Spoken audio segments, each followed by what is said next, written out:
Admiral Zex-9 looked at the screen with tired eyes. His massive warship, the Starclaw, had been patrolling this empty part of space for weeks. Nothing ever happened here, just darkness and distant stars. "Sir," his communications officer called out, "we're getting a weak signal."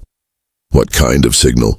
Zex-9 asked, walking over to the control panel. "It's strange, sir. Very basic, almost primitive. Someone is calling for help." Zex-9 frowned. His people, the Vorthak, had the best technology in the galaxy. Their ships were huge and powerful. Their weapons could destroy planets. Who would dare send them such a weak message? "Put it on the main screen," he ordered. The screen flickered. A face appeared. Pale skin, small eyes, and hair on top of its head. The creature looked scared and desperate. "Please, anyone out there? This is Captain Sarah Chen of the Earth vessel Hope's Dream. Our ship is damaged. We need help." "We mean no harm." Zex-9 stared at the screen. This human looked so weak and frightened. Her ship must be very small if they could barely send a message. "Sir," his science officer said, "I'm scanning their location. The ship is tiny, maybe 1/10 the size of our smallest fighter." The crew laughed. Even their escape pods were bigger than that. "How many weapons do they have?" Zex-9 asked. "Scanning now." "Sir, this is almost funny. They have what looks like metal projectile weapons and some basic laser systems. Very old technology." More laughter filled the bridge. The Vorthak had energy shields that could stop anything. These humans with their metal bullets were like children with wooden sticks. "Admiral," the human captain spoke again, "we don't know if anyone can hear us. We're new to space travel. We've never met other intelligent life before. Please, we just need help getting home." Zex-9 felt something he had not felt in years. Pity. These creatures were so helpless, so alone in the vast darkness of space. "Set course for their location," he commanded. "Full fleet, sir, the entire fleet." "For one tiny ship?" his first officer asked. "Yes, and send a message to the High Council. Tell them we found a new species, a very weak one that needs our protection." The Starclaw and 50 other massive Vorthak warships moved toward the human vessel. Each ship was 5 kilometers long and carried enough firepower to level continents.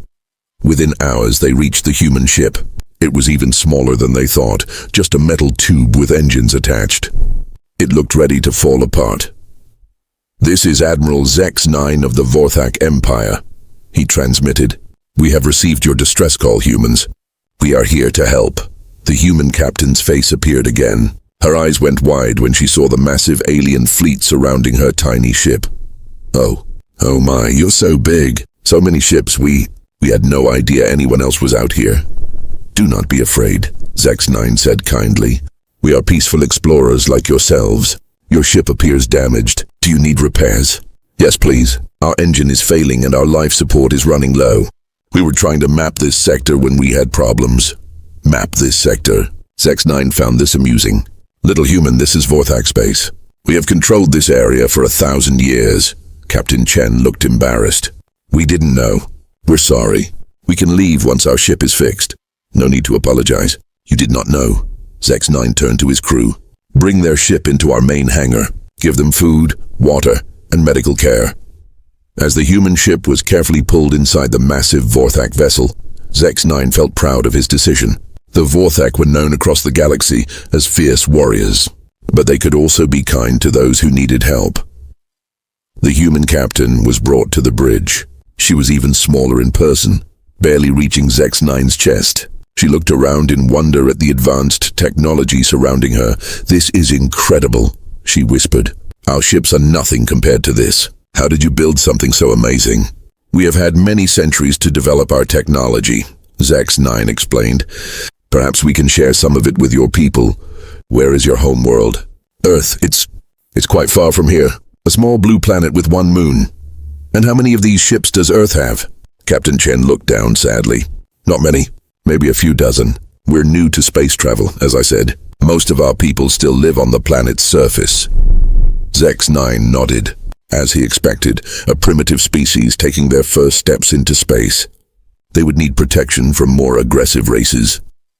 "Captain Chen," he said formally, "I offer the protection of the Vorthak Empire to your people. We will help you grow stronger and defend you from those who might wish you harm." The human captain's eyes filled with tears. Thank you so much. We We never expected to meet anyone so kind." But as she spoke, something strange happened. The ship's sensors detected a brief energy spike from the human vessel in the hangar. It lasted only a second. "What was that?" the science officer whispered to his assistant. "Probably just their damaged systems acting up," came the reply. Captain Chen was still talking, asking innocent questions about Vorthak technology and their fleet size. She seemed so grateful and curious, but deep in the ship's sensor logs, something else was recorded. For just a moment, there had been readings that made no sense, energy signatures that seemed familiar. Admiral Zex-9 smiled down at the small human captain. These creatures would make good allies, perhaps even good pets. He had no idea that Captain Chen was asking herself one simple question: how long until the Leviathan arrives? 3 days had passed since the Vorthak fleet rescued the small human ship. Admiral Zex-9 sat in the High Council chamber, speaking to the holographic images of other Vorthak leaders across the galaxy. "These humans are like children," he explained to the Council. "They know nothing of space warfare or advanced technology. They need our guidance." Council Leader Vex Prime nodded slowly. "What do you suggest, Admiral?" "We should take them under our protection, share our knowledge, help them grow stronger." "And what do we gain from this?" asked another council member. Zex-9 thought for a moment. "They seem grateful and honest. Perhaps they could become loyal allies in time. Besides, it is our duty to help weaker species." The council agreed. The Vorthak had always been proud of their role as protectors in this part of the galaxy. Meanwhile, Captain Chen was given quarters on the Star Claw. She spent her days walking through the ship with wide, amazed eyes. Every piece of technology seemed to fascinate her. "How does this energy shield work?" she asked Dr. Keck-7, the ship's science officer. "It creates a barrier that stops all projectile weapons and most energy attacks," he explained proudly. "Even our oldest shields could stop anything your people might build." Chen nodded eagerly, taking notes on a small device. "Amazing. And your weapon systems? Our plasma cannons can destroy entire cities from orbit. Our torpedo systems can crack planets in half." "Incredible," Chen whispered. "We have so much to learn." Dr. Keck-7 felt pleased. It was nice to have someone appreciate Vorthak's superiority. 2 weeks later, more human ships arrived. Captain Chen had sent messages to Earth, and now 12 more vessels came to meet the Vorthak fleet. Each ship was as small and primitive as the first. Admiral Zex-9 welcomed each human captain personally. They all seemed as grateful and amazed as Captain Chen. "We cannot thank you enough," said Captain Rodriguez of the Earth ship New Dawn. "We thought we were alone in the universe." "You are no longer alone," Zex-9 replied warmly. "The Vorthak Empire will protect you." The humans began trading with the Vorthak. They offered rare metals from their home system in exchange for medical supplies and basic technology. The aliens were generous, giving the humans far more than their simple metals were worth. But Dr. Keck-7 began to notice something strange. The humans were learning too quickly. "Captain Chen," he said one day, "yesterday you asked about our communication systems. Today you're already suggesting improvement." Chen looked embarrassed. "I'm sorry. I didn't mean to overstep. It's just that humans learn fast when we're interested in something." "How fast?" Dr. Keck-7 asked. "Well, some of our people can master new languages in weeks instead of years. Others can understand complex machines after seeing them once." Dr. Keck-7 found this hard to believe, but Chen seemed so honest and humble. As more weeks passed, the humans continued asking questions. Always polite questions. Always grateful questions, but very specific questions. Captain Chen asked about Vorthak homeworld locations. Captain Rodriguez wanted to know about military patrol schedules. Captain Williams inquired about fuel depot positions. "We're just curious," they always explained. "We want to understand our new friends better." The Vorthak were happy to answer. They were proud of their empire and enjoyed talking about it. Admiral Zex-9 decided to help the humans even more. He ordered the construction of a trade station near Earth. Vorthak engineers would build advanced facilities to help human ships refuel and resupply. "You're too kind," Captain Chen said when she heard the news. "Earth is so far from your territory. Won't this be expensive?" "Distance means nothing to us," Zex-9 replied. "Our ships are fast and our resources are vast." But strange things were happening around Earth. Vorthak patrol ships sent to scout the human home system kept experiencing equipment failures. Their long-range sensors would stop working. Their communication systems would malfunction. It must be solar radiation from their star, the engineers concluded. Primitive systems like theirs probably can't shield against it properly. The humans were always apologetic about these problems. "We're sorry our sun causes so much interference," Captain Chen said. "We never noticed it affecting our own ships, but maybe we're just used to it." Dr. Keck-7 ran more tests on the human technology samples they had traded. Something bothered him about the results, but he couldn't figure out what. "Admiral," he reported to Zex-9, "these metal samples from the humans, they're very pure, almost impossibly pure for a species that's new to space." "Perhaps their planet has unusual ore deposits," Zex-9 suggested. "Perhaps," Dr. Keck-7 agreed, but he didn't sound convinced. One night, while reviewing scanner logs, Dr. Keck-7 noticed something else. The human ships had empty spaces in their hulls, large empty spaces that showed up on structural scans. He showed the data to Captain Chen the next morning. "We noticed some unusual readings from your ships. These empty areas, are they damaged from your journey?" Chen looked at the scans carefully. "Oh, those are just storage areas. We emptied them out before coming here. You know, made room for supplies and gifts from our new friends." Her explanation made sense, but something about her expression seemed careful. That same day, Admiral Zex-9 received a message from another alien species, the Krell Federation. "Be careful of the humans," the message warned. "We encountered them 3 months ago. They seemed weak and friendly, but something felt wrong. Our ships that visited their territory never returned." Zex-9 deleted the message without sharing it. The Krell were known for being suspicious and paranoid. They were probably jealous that the Vorthak had found new allies. But late that night, alone in his quarters, Zex-9 found himself thinking about the warning.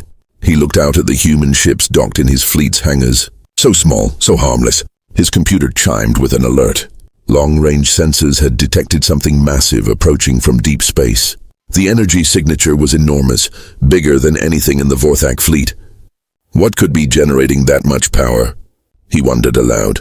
The signature was still days away, but it was heading directly for their current position. Heading directly for the human ships. Captain Chen appeared on his communication screen, smiling as always. "Admiral, I hope you don't mind, but we've called for one of our larger vessels to join us. It should arrive in a few days." "Larger vessel?" Zex-9 asked. "How much larger?" Chen's smile seemed different somehow. "Oh, you'll see. It's quite impressive. For us anyway." As the communication ended, Admiral Zex-9 stared at the energy readings on his screen. Whatever was coming toward them was not just larger than the human ships they'd seen. It was larger than anything the Vorthak had ever built, and Captain Chen had not seemed surprised by that at all. Dr. Keck-7 could not sleep. For 3 days, he had been studying the metal samples the humans had traded. Every test gave him results that made no sense. He ran the scanner again. The readings were impossible. This was not just pure metal. It was an alloy more advanced than anything the Vorthak could make. "Computer, compare this sample to our best ship hull materials," he commanded. The computer hummed for a moment. "Human sample is 300% stronger and 60% lighter than Vorthak standard hull plating." Dr. Keck-7 stared at the screen. How could a primitive species create better materials than the mighty Vorthak Empire? He decided to scan one of the human ships more carefully. Late at night, when most of the crew was asleep, he aimed the ship's most powerful sensors at Captain Chen's vessel. What he found made his blood run cold. The empty storage areas were not empty at all. Hidden behind some kind of interference field, he could see shapes, weapons, power cores, technology that his scanners could barely identify. "This is impossible," he whispered. "Their technology it's more advanced than ours." Dr. Keck-7 rushed to Admiral Zex-9's quarters. He found the Admiral staring at long-range sensor displays, looking worried. "Sir, we have a serious problem," Dr. Keck-7 began. "I know," Zex-9 replied without turning around. "That energy signature is getting closer. It will be here in 2 days. Admiral, forget the approaching ship. We have a bigger problem right here. The humans have been lying to us." Zex-9 turned around. "What are you talking about?" Dr. Keck-7 showed him the scan results. Their metal samples are more advanced than our technology. Their ships have hidden weapons and power systems. Sir, these humans are not primitive. Admiral Zex-9 studied the data carefully. His expression grew darker with each piece of evidence. Are you certain about this? He asked quietly. Yes, sir. And there's more. I checked the communication logs. Captain Chen has been asking very specific questions about our military positions, our patrol routes, our defensive capabilities. Intelligence gathering, Zex-9 said grimly. She's been spying on us. What should we do, sir? Admiral Zex-9 thought for a long moment. Nothing, not yet. If they wanted to attack us, they could have done it already. Let's see what that approaching ship really is. The next morning, Captain Chen requested a meeting with Admiral Zex-9. She seemed as friendly and grateful as always, but now Zex-9 watched her more carefully. Admiral, I wanted to thank you again for all your help, she said, smiling warmly. My people on Earth are so excited to learn about the Vorthak Empire. How many people live on Earth? Zex-9 asked casually. About 8 billion, Chen replied without hesitation.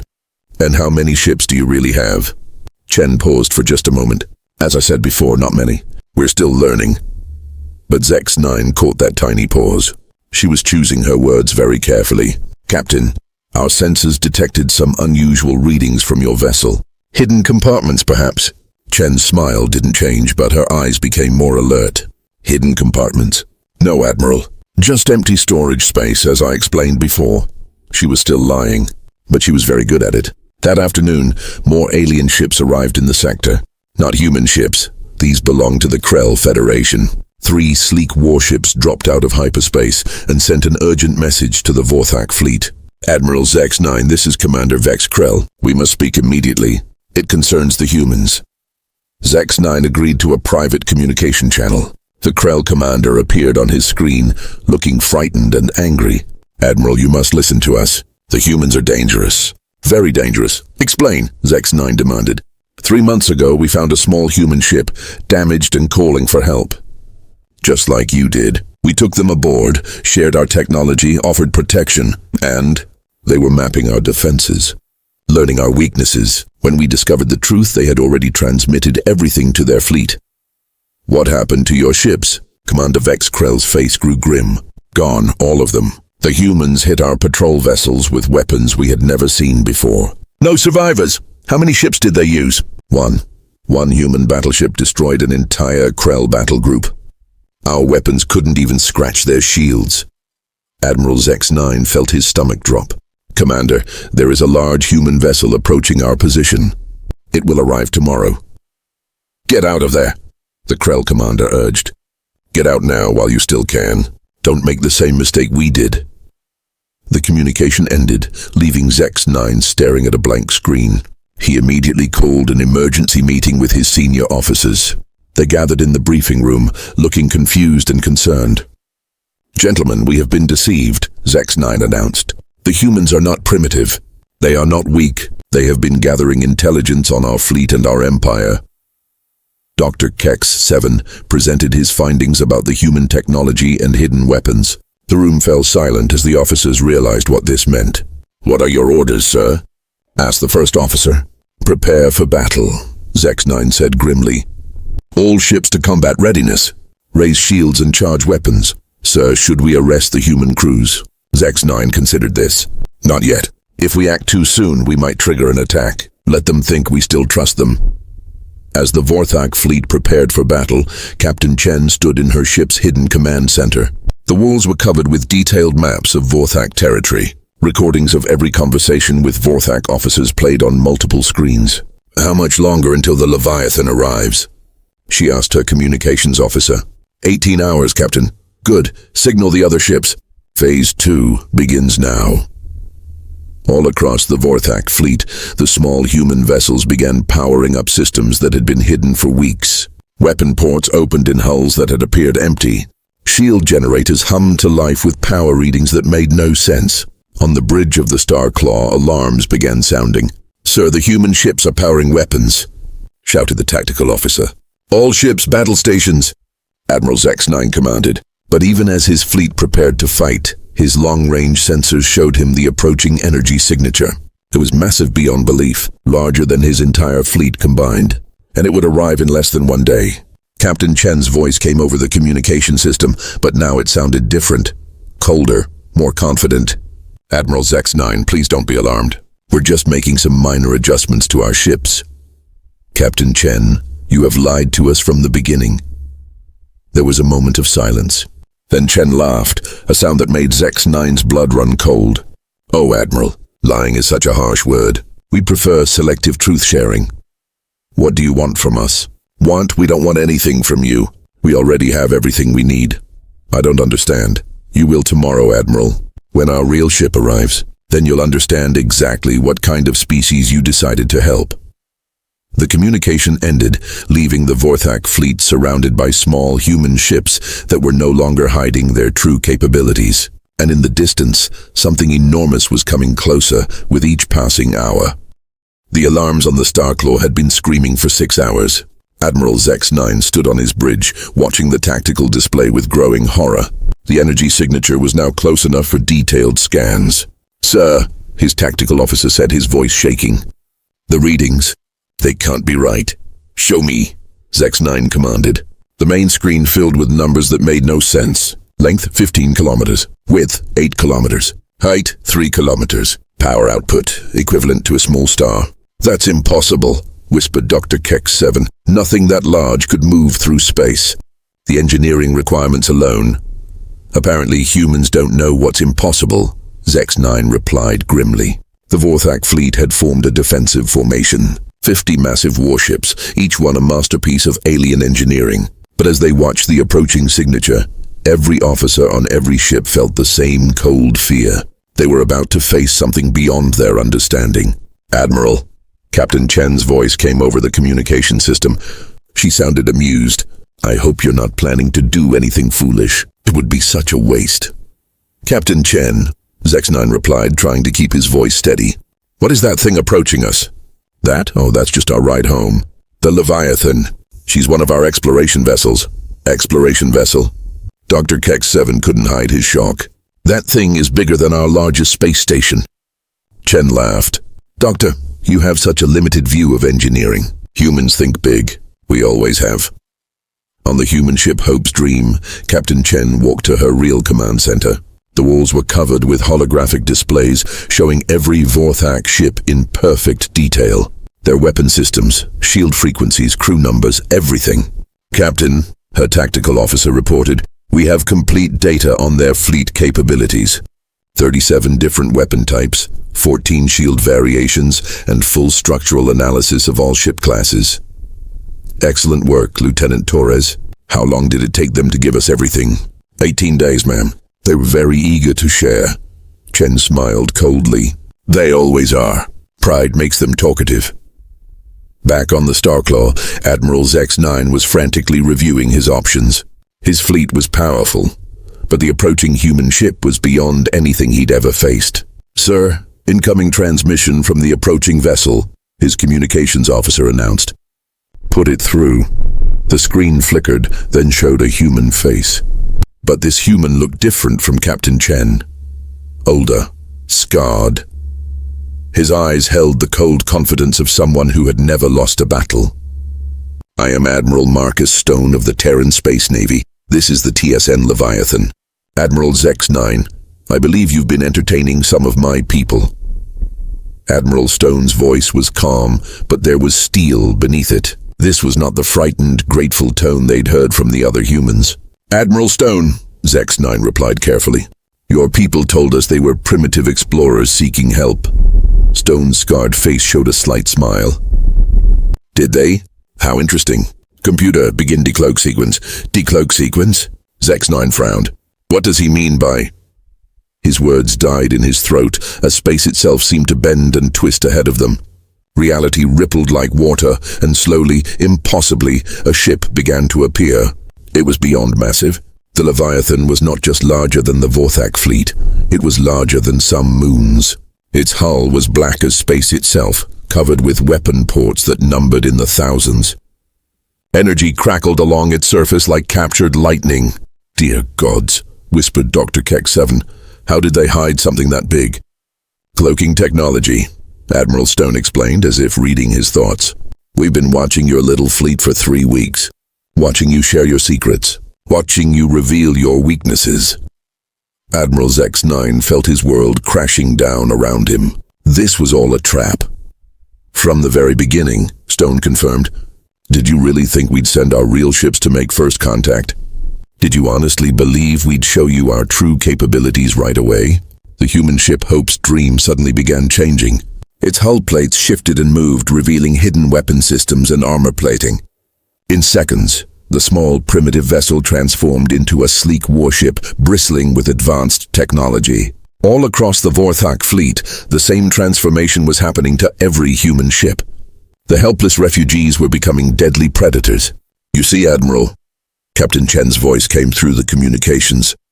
"We learned long ago that the universe is full of species like yours, powerful, proud, eager to help poor, weak little humans.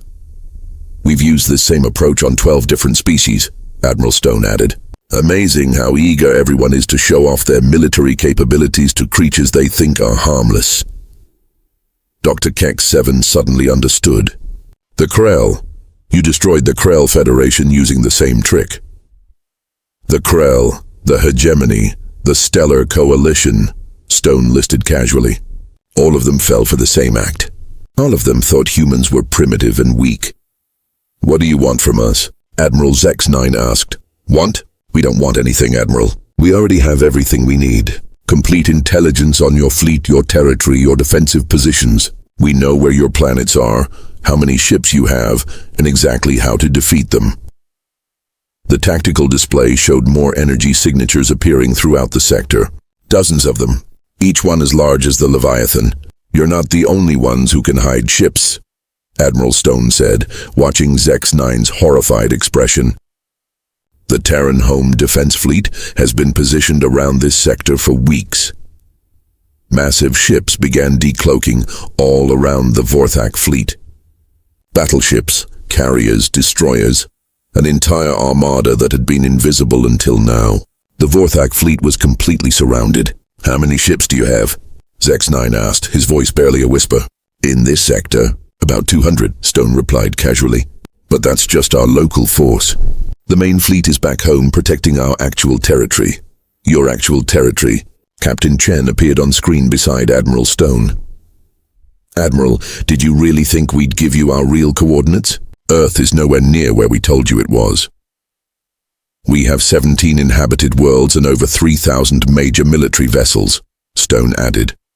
"Oh, and Admiral, that little trade station you built near our fake Earth, we've been studying your construction techniques. Very helpful." Admiral X9 sank into his command chair. His mighty fleet, the pride of the Vorthak Empire, was trapped, surrounded by an enemy they had never seen coming. "What happens now?" he asked quietly. Admiral Stone's expression became serious. "Now, Admiral, you have a choice to make. You can surrender your fleet peacefully and accept terms of alliance with the Terran Federation." "And if we refuse?" Stone's smile was cold as space itself. "Then you'll discover why 13 major galactic powers have already chosen to become our junior partners rather than our enemies." On the tactical display, weapon systems across the human fleet began charging. The energy readings were beyond anything the Vorthak had ever seen. "You have 30 minutes to decide, Admiral," Stone said. "After that, I'm afraid your options become much more limited." The transmission ended, leaving Admiral X9 staring at a fleet of human warships that could destroy his entire civilization. And somewhere in the back of his mind, he realized that the humans had been right about one thing. They were very good at learning from their new friends. They had learned exactly how to defeat them. 29 minutes had passed. Admiral X9 sat in his command chair, staring at the countdown timer on his screen. 1 minute left to make the most important decision in Vorthak history. His bridge crew waited in silence. Dr. Keck-7 stood beside him, looking pale and defeated. Outside the viewports, the massive human fleet surrounded them like hungry predators. "Sir," his first officer whispered, "what are your orders?" Admiral X9 closed his eyes.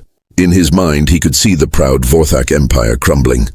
1,000 years of conquest and glory, ended by creatures they had thought were primitive children. The communication screen activated automatically.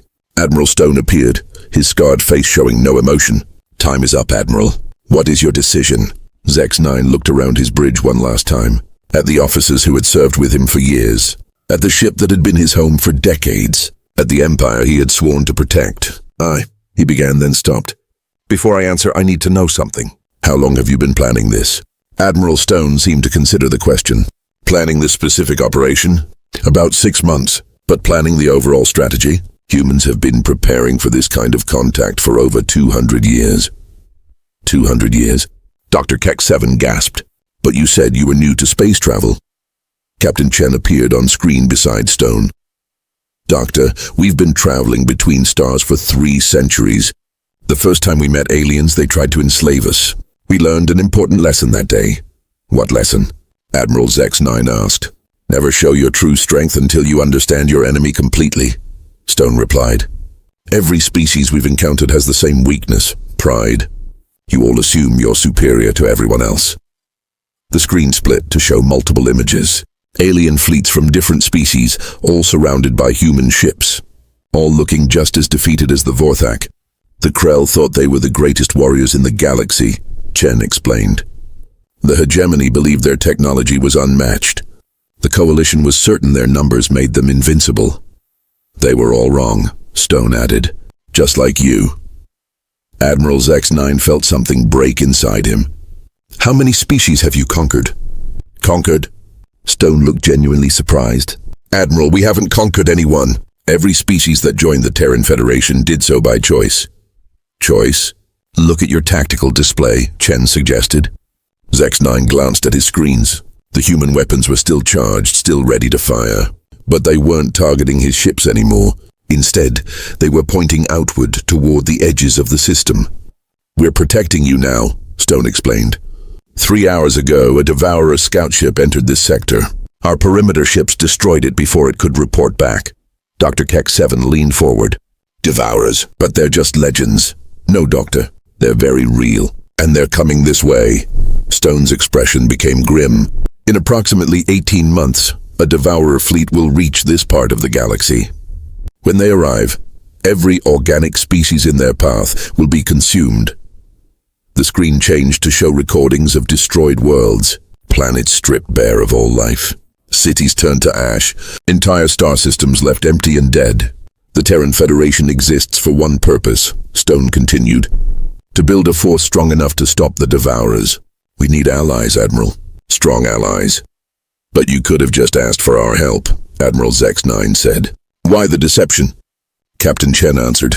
"Because proud species never accept help from those they consider inferior. You had to see our true capabilities first. You had to understand that humans aren't weak children who need protection." "So what happens now?" Zex-9 asked. "Now you choose," Stone replied. "Join the Federation as equal partners, or face the Devourers alone when they arrive." Admiral Zex-9 looked at his tactical display again. The human fleet was enormous, but it wasn't just pointed at his ships anymore. It was arranged in a defensive formation, protecting the entire sector. "Show me," he said quietly. "Show me what humanity really is." The screen changed. Images flowed past, massive space stations orbiting distant stars, fleets of ships beyond counting, worlds covered in gleaming cities, humans working alongside dozens of alien species all united under one banner. 17 core worlds, Stone narrated. 400 colony planets, over 50 allied species, 3 million military vessels of all classes. "The Federation covers 12 star systems," Chen added, "not including our allied territories. We're the largest multi-species alliance in galactic history. And we're still growing," Stone concluded, "because we all know what's coming." The images stopped on a final scene, a massive construction project in deep space. Hundreds of ships working together to build something enormous. "What is that?" Dr. Keck-7 asked. "The Terminus Station," Stone replied. "Our last line of defense against the Devourers. When it's complete, it will be the most powerful weapon in the galaxy." "How powerful?" Admiral Zex-9 found himself asking. "Powerful enough to crack planets," Chen answered. "Or stop an entire Devourer fleet." Admiral Zex-9 stood up slowly. Around him, his bridge crew watched with desperate hope. They all understood now. This wasn't just about surrender or defeat. This was about survival. "If we join your federation," he asked, "what would be expected of us?" "Shared defense," Stone replied immediately. "Shared technology, shared resources. The Vorthak Empire would become the Vorthak Republic with full representation in Federation government. And our military, integrated with Federation forces. Your ships, your experience, your tactical knowledge, all crucial for what's coming." Admiral Zex-9 looked around his bridge one more time. Then he made his decision. "Dr. Keck-7, he said formally, "open a channel to all Vorthak vessels." "Channel open, sir." "All ships, this is Admiral Zex-9. Stand down from combat readiness. We are no longer at war with the humans." He turned back to the screen where Stone and Chen waited. "Admiral Stone, Captain Chen, I speak for the Vorthak Empire when I say, we accept your offer of alliance." Stone smiled for the first time since appearing on screen. "Welcome to the Federation, Admiral. There's a lot of work ahead of us." "One question," Admiral Zex-9 said. "Was any of it real? The gratitude, the friendship?" Captain Chen's expression softened slightly. "The gratitude was real, Admiral. We truly are thankful for your kindness to us. And the friendship, well, that's what we're hoping to build now, without the lies between us." "The deception was necessary," Stone added. "But it's over now. From this point forward, we're honest allies facing a common threat." As the human fleet began standing down from combat positions, Admiral Zex-9 felt something he hadn't expected. Relief. The humans could have destroyed his fleet easily. Instead, they had offered partnership. "Admiral," Dr. Keck-7 said quietly, "I'm receiving data files from the human ships. Technical specifications, star charts, intelligence reports on the Devourer threat. They're sharing everything with us," Admiral Zex-9 realized. "Just like that." "That's what allies do," Stone replied.